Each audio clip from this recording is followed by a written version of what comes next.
This week on Eagle Eye News at 6. Local politicians discuss gun regulations following February's school shooting. And SGA has officially transitioned. Take a look at the former and new president's discussion. These stories and more ahead on Auburn's News Leader. Good evening and welcome to Eagle Eye News at 6. I'm Julia Murphy. And I'm Ellie Falconer. Following the Parkland, Florida shooting in February, local Alabama leaders sat down with Eagle Eye's Ken Ward to discuss what steps we can take to prevent another massacre. Republican State Representative Joe LaVorn said that school safety is at the forefront of his mind. When it comes to our children's safety, I feel all subjects should be on the table. It's not a partisan issue. The safety is an issue for all of us. Democratic State Representative Elaine Beach is an NRA member and said she's cautious to make gun laws stricter or to give teachers guns. We all need to be able to defend ourselves. And, you know, if they took them away, I would be the first one to protest it. And former Miss America TV host and now Democratic nominee for State Congress Mallory Hagan emphasized that the real issue is violence. The way that I feel about this is that we need to prevent violence. So it's gun violence prevention. And right now we're acting in crisis mode as a country in many ways. But I think that what we need to be looking at is a way to make sure that people have a universal background check. I think that's 97% of Americans agree with that topic. One that's federal and across the board. And then a universal waiting period, one that is federal and across the board. President Trump has voiced support for arming teachers amidst the ongoing debate that survivors of the Parkland shooting have reignited. Alabama lawmakers are taking steps to improve Alabama's ethics laws. The updated ethics laws would require more honesty and transparency from elected officials if passed. Eagle Eye's Michaela Kirsch has more in the newsroom. The proposed Alabama Ethics Act will bolster the ethics law that is currently in place with 3 goals in mind. First, it will encourage honest people to serve in government by defining the line between legal and illegal activity. It will also create a clear and definite process through which people serving in government can get guidance on whether their behavior is considered legal or illegal. And it will ensure people who violate the public's trust are held accountable. These goals come as Alabama has faced several ethics violations over the past several years. Former Speaker of the House, Mike Hubbard, was convicted for 12 counts of public corruption, and former Governor Robert Bentley pled guilty after a long ethics commission meeting. Live in the newsroom, I'm Michaela Kirsch. The SGA transition has officially taken place, with President Dane Block taking over for Jacqueline Keck. Block was elected in early February in a highly contested runoff election. Block and Keck sat down with Eagle Eye's Ken Ward to talk about the transition and their leadership styles. Well, the first thing I told Dane was to stay organized on a personal note. But as a team, you know, understanding, acknowledging that there's always room to grow is really important. And I think the biggest skill set they're going to benefit from is the ability to look at what we did and say that was really great, but also to say you really lacked in this area. We're in a new stage now where I have a team around me, and everybody's bringing a new mindset and new goals. And so we're all working together to formulate goals that we want to implement with this new year. So, you know, as far as changing anything that I ran on, you know, there's nothing that I could say that I would change. You know, they're all something that I'm very passionate about, and you know, to implement that this year, I would say it would be a job well done. Block's administration is focused on improving the Auburn experience and campus safety. Governor Kay Ivey signed off on Alabama's rideshare legislation Thursday. The new law means that ride-sharing companies like Uber and Lyft will now be able to operate statewide instead of just select and approved Alabama cities. Alabama joins 44 other states in allowing ride-sharing services statewide. Ivey also said that this will spur a job creation, as new drivers will begin routes in more suburban and rural areas. The law officially goes into effect on July 1st. Alabama is one step closer to a state lottery after State Senate Tourism and Marketing Committee approved legislation to join games like Powerball that are available in multiple states. The bill still needs to pass in the House and Senate. If it passes there, Alabama voters would make the final decision. Alabama is one of only 6 states that does not have a lottery. The man who told President George W. Bush about 9/11 will speak on Auburn's campus next week. White House Chief of Staff Andrew Card approached President Bush while he was reading for second graders at an elementary school in Sarasota, Florida, in a picture that has since become iconic. Card served as Chief of Staff from 2001 to 2006. He will speak on Wednesday at 3:30 in Foy Hall. The event is hosted by the Harvard College of Business and is free and open to the public. Coming up, we get an inside look into the Auburn basketball student section, The Jungle. You're watching Eagle Eye TV, Auburn's news leader. For all the papas out there, let's stop what we're doing and take a moment. A moment to be with our kids. They can be loud moments, goofy moments, sporty moments, dorky moments, kooky moments. Moments where we talk or walk or just hang out. It doesn't really matter. They all count because every time dads take a moment to be with their kids, well, it's pretty momentous. So let's all take a moment to make a moment today.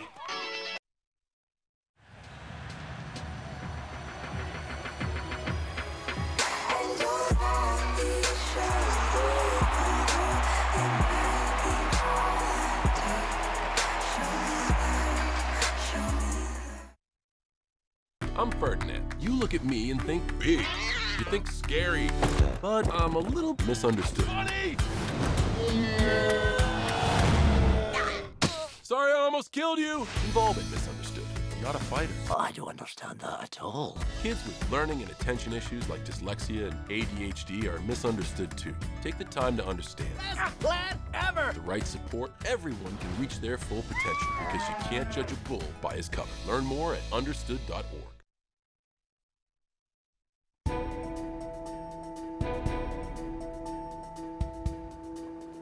Men's basketball is playing with an SEC title on the line and a look inside the infamous Auburn Jungle. I'm Hayden Desmond with sports. Number 14 Auburn basketball is one win away from capturing a share of the SEC regular season title. The Tigers traveled to Arkansas Wednesday night in hopes of taking the crown. Auburn struggled throughout the game, having their only lead in the beginning of the game, with the Tigers' lone highlight coming just before the half as Bryce Brown inbounds the ball to Horace Spencer, who finds Mustafa Heron, and Heron drills the deep three to bring the Tigers within 10 at the half. Arkansas would stop every run the Tigers made in the second half, but Auburn still tries to get things going off a botched alley-oop followed by a putback by Malik Dunbar. The Razorbacks would finish the night with 8 blocks, defeating Auburn 91-82. With the loss to Arkansas, paired with a win by Tennessee, the Tigers are now tied for first in the SEC with the Volunteers. Now, for Auburn to win at least a share of the regular season title, they will have to win Saturday against South Carolina. Auburn could also get a piece of the title with a Tennessee loss to Georgia. But luckily for Auburn, the Tigers continue to hold the top spot, but just narrowly. Tennessee comes in right behind Auburn at second in the conference, with Arkansas, Florida, and Kentucky rounding out the top 5. The Auburn student section has helped play a role in the Tigers' success this season, and our sports director, Sarah Polcheski, went inside the jungle to bring you the story. The loudest crowd. Look, this is what I dreamed about. This is what I came here for. roar. You know, if there's always a better environment anywhere in college basketball tonight. And the SEC. The Auburn Jungle has become a superior student section in college basketball, and Jungle leaders say it's even crazier than football. If you're just a student in the Jungle, you're a huge Auburn basketball fan, and you just want to be here cheering on the team. It's kind of like the football student section, but a little bit louder and a little bit crazier. But to be this loud, Jungle preparations begin days in advance, with Jungle President Chandler Fullman composing the Jungle Times. Really, it's just to heckle the other team's players, just the little things like somebody has a bad haircut or just fun stuff to we can have fun with. Auburn superfans get things started on game day, setting the Jungle tone bright and early. And we get here 4 hours before the doors open and get painted up and get ready for the game. It's not just the superfans. Regular Auburn students have been dying to be a part of the action inside, lining up hours before doors even open. From 3 o'clock until the gates opened at 7, so 4 hours sitting in line. 5.5 hours before the game. If getting painted up and waiting an eternity isn't enough for you, Jungle members also make custom signs each week to poke fun of their opponents. They're just kind of like shots at the Bama team and that kind of thing. Once you grab your Jungle Times and custom game sign, all that's left to do is get loud. Yeah! just want to be as excited as possible. To be a part of the jungle, you can't just sit idly by. You have to be prepared to stand. To stand up, you got to be loud. You got to be crazy. You got to be rowdy. Yelling, screaming, and jumping are all expected of students in the jungle. Auburn student Katie Shoemate also adds to her role by making sure she grabs one of several giant heads to do what she can to help her Tigers. On the good, we wave it, or if we just get like really excited, we just like hold it up and go crazy. And especially when the opposing team's shooting free throws, we always got to hold it up. As the game goes on, jungle members know the atmosphere inside will only get crazier. Be in here and it's going to be really loud and it's going to be rowdier than most football games. And all this hard work by students doesn't go unnoticed. My favorite part about being a part of the jungle is when Bruce comes and like thanks us at the end, because we go crazy the entire game, and just like being able to get that recognition that we played a part in like throwing off the opposing team is really cool. From inside the jungle for Eagle Eye TV, Sarah Palcheski. If you haven't gotten to be a part of the jungle experience yet, your last chance will be on Saturday when the Tigers welcome South Carolina. You can also stay up to date on the madness by following the jungle on Instagram or Twitter at AUJungle.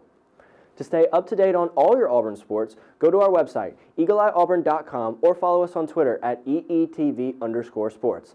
After the break, see a retired colonel speak about sustainability in the 21st century. You're watching Eagle Eye TV, Auburn's news leader.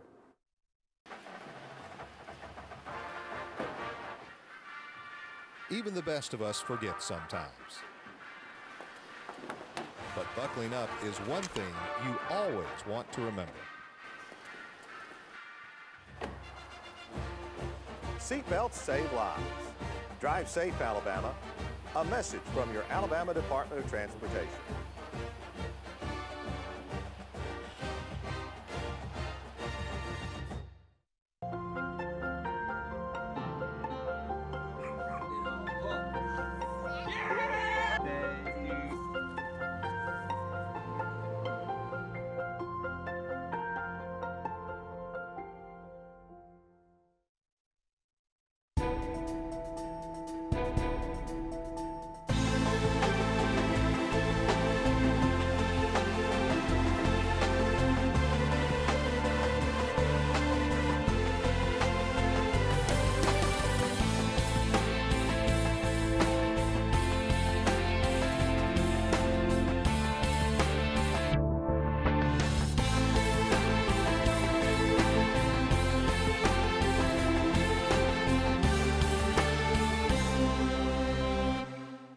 Retired Colonel Mark Mickleby spoke to Auburn students last Wednesday in Langdon Hall. He kicked off the inaugural Sustainability Speaker Series led by the Office of Sustainability. Mickleby spoke to students about how sustainability is an organism's ability to remain diverse as we think across generations. He explained how sustainability is on the rise in the 21st century because of rallies, such as resource scarcity and climate change. Sustainability can affect the world not only environmentally, but also socially, politically, and economically. Sustainability is a very real operating system that could create a great future of opportunity for them if they just make that choice to dive in, roll up their sleeves, and get on with the business at hand. Auburn University's Cross-Cultural Center for Excellence held a Black History Month event featuring spoken words, poems, and Malcolm X's daughter as the keynote speaker. Ilya Shabazz, daughter of human rights activist Malcolm X, spoke out in a Black History program about her father's legacy. Someone could have lied on you or anything, and moms would come after you and they would lynch you. And they'd tie you up on the tree and they'd lynch you and they'd watch the life sucked out of you. I will continue to define myself as other, as long as my skin is as brown as the dirt that still covers the continent of Edensburg. As long as my blood runs as red as the name of the sea which once gave the spice trader's true fame, I will wear my hair as nappy as Kiki. A lot of them try to dissuade from certain conversations or topics. I wish that they don't just pose or charge people with things to do. Mobs of bigots and killers terrorized innocent people when all they wanted was to exercise their right to live as human beings, to care for themselves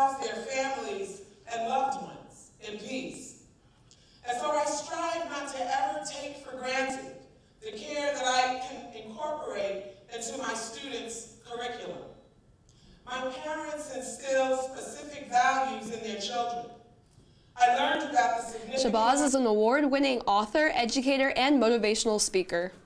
Students having a furry companion is quite the trend here in Auburn. Many Auburn students have a pet during their time on the plains to help reduce stress, feel loved, and feel safe. The Red Barn is a very popular on-campus location where students frequently bring their dogs to play. Auburn student Josie Miracle was motivated to adopt a dog after she experienced an unsettling situation. Back in October, my apartment was broken into one night when I was home alone, and I didn't have a dog yet. And knowing that there was somebody in the apartment without me knowing it was very terrifying for me. And so after talking with my parents and everybody, we decided that the best option would be get a dog. This trend on campus benefits both the students and the pets, according to local vet employees and the Lee County Humane Society. It also helps the pets too, especially overpopulation here in Lee County Humane Society, or with the Lee County Humane Society. It really does help them too. Lee County Humane Society foster coordinator Bailey Ray encourages students to foster. I didn't realize that I could put so much of my time and effort into somebody else. It made me learn to be a little bit more selfless. I think really when I realized, well, I want to go downtown and I want to hang out with my friends, but now I have my dog. I need to go take care of him. And like I was saying earlier, he's not like a real baby, but he's my baby. Ray says the Lee County Humane Society had a very high live release rate in 2017 with the help of abundant students who foster. This week's Pet of the Week is Bowser. Bowser is 1.5 years old and he is very playful and affectionate. Bowser loves tennis balls and is active and energetic. Bowser's former owners reported that he is a very kind and patient dog who loved their children. He's available for adoption at the Lee County Humane Society. After the break, a faulty ATM gave one Kansas woman much more money than she asked for. You're watching Eagle Eye TV, Auburn's news leader. I believe this is a practical world and that I can count only on what I earn. Therefore, I believe in work, hard work. I believe in education, which gives me the knowledge to work wisely and trains my mind and my hands to work skillfully. I believe in honesty and truthfulness, without which I cannot win the respect and confidence of my fellow men. I believe in a sound mind, in a sound body, in a spirit that is not afraid, and in a clean sport that develops these qualities. I believe in obedience to the law because it protects the rights of all. I believe in human touch, which cultivates sympathy with my fellow men and mutual helpfulness and brings happiness for all. I believe in my country because it is a land of freedom and because it is my home, and that I can best serve that country by doing justly, loving mercy, and walking humbly with my God. And because Auburn men and women believe in these things, I believe in Auburn and love it.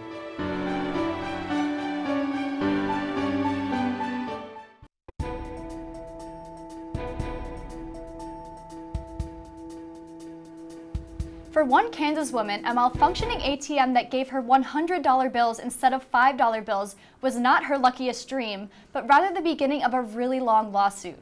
Christina Ochoa has been accused by the bank of making dozens of withdrawals from the faulty ATM. Ochoa made 50 withdrawals over 5 days, over $14,000. Now the bank wants its money back. Ochoa claims she made so many transactions in such a short time because she wanted to make a money cake as a gift for someone. Ochoa is refusing to return the money, so the bank is beginning to take her car and other possessions. I just want to know why she was making a money cake, and was it like a doughy cake with the money inside, or was it a cake built out of money stacks? I don't know, either way, I just wish that my friends would have done that for me for my birthday. That would be a really nice gift. Definitely.